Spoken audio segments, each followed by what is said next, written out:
ప్రసాదాన్ని కల్తీ చేసి ఈరోజు కల్తీ జగన్మోహన్ రెడ్డి 5 సంవత్సరాలు ఒక అపవిత్ర కార్యక్రమానికి శ్రీకారం చుట్టారు. ప్రతిదీ కల్తీనే.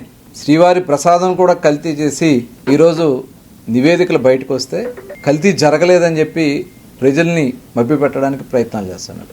ఇది చాలా సిగ్గుచేటు. జగనే ఒక కల్తీ, జగన్ ప్రభుత్వం ఒక కల్తీ. పవిత్రమైనటువంటి వెంకటేశ్వర స్వామి వారి దేవస్థానం ఆ రోజున ప్రభుత్వం వచ్చిన వెంటనే 2019లో జగన్మోహన్ రెడ్డి ప్రభుత్వం నిబంధనలు సడలించారు.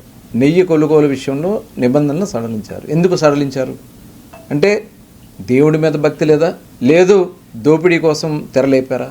క్లియర్గా ఇవాళ నివేదికలు వస్తే అవన్నీ కూడా ఏమీ లేదు, అసలు చైర్మన్కే సంబంధం లేదు అని బుకాయిచ్చే కార్యక్రమాలకి కల్తీ నాయకులు బయలుదేరారు. ఇది చాలా దురదృష్టకరం. ఇవాళ వాస్తవ విషయాలన్నీ కూడా బయటకు వచ్చి దగ్గర 60 లక్షల కేజీల నెయ్యిని కల్తీ చేసి దగ్గర 20 కోట్ల లడ్డూల్ని, కల్తీ లడ్డూల్ని భక్తులకు ఇచ్చి భక్తుల మనోభావాల్ని దెబ్బతీశాడు జగన్మోహన్ రెడ్డి. ఎవరు వదిలినా స్వామి వదలరు. అందుకే మిమ్మల్ని 11 సీట్లకే పరిమితం చేశారని జగన్మోహన్ రెడ్డి గుర్తుపెట్టుకోవాలి. ఇవాళ అక్కడ మోనో ట్రైక్లైట్స్ వాడారు, దాంట్లో ఉన్నాయి. ఎన్డీడీబీ ఇచ్చినటువంటి నివేదిక, గతంలో కూడా సిట్ వేసాం మేము.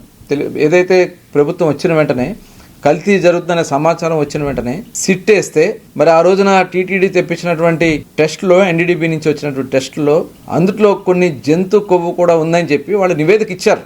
ఆ నివేదిక ప్రకారం సుప్రీంకోర్టు వాళ్ళు తీసుకోవడం, దీనికి సిబిఐ ఎంక్వైరీ చేయమని చెప్పి సిబిఐ ప్లస్ సిట్ అధికారులు కలిసి ఇవాళ ఒక నివేదిక అంతా కూడా తయారు చేసి ఇంకా ఫైనల్ నివేదిక రావాల్సింది ఉంది. అందుకని ప్రభుత్వం దీని మీద పూర్తిగా డిస్కస్ చేసి వాస్తవ విషయాలను కూడా ప్రజలకు తెలియజేస్తారు. కానీ ఇవాళ బుకాయింపు చేస్తున్నాడు జగన్మోహన్ రెడ్డి.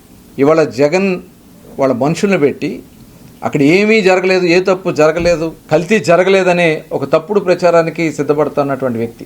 నిజంగా జగన్మోహన్ రెడ్డి గారు నేను ఒకటి ఈ సందర్భంగా అడుగుతా ఉన్నా, నిజంగా మీకు దమ్ము ఉంటే, ధైర్యం ఉంటే దీని మీద చర్చించడానికి రేపు వచ్చే నెల 11వ తారీఖు నుంచి అసెంబ్లీ జరిగిపోతుంది. 11వ తారీఖు 11 మంది ఎమ్మెల్యేలతో మీరు రండి, దీనికి సమాధానం చెప్పడానికి మేము సిద్ధంగా ఉన్నాం. అయ్యా జగన్మోహన్ రెడ్డి గారు 11 రండి, మేము సిద్ధం.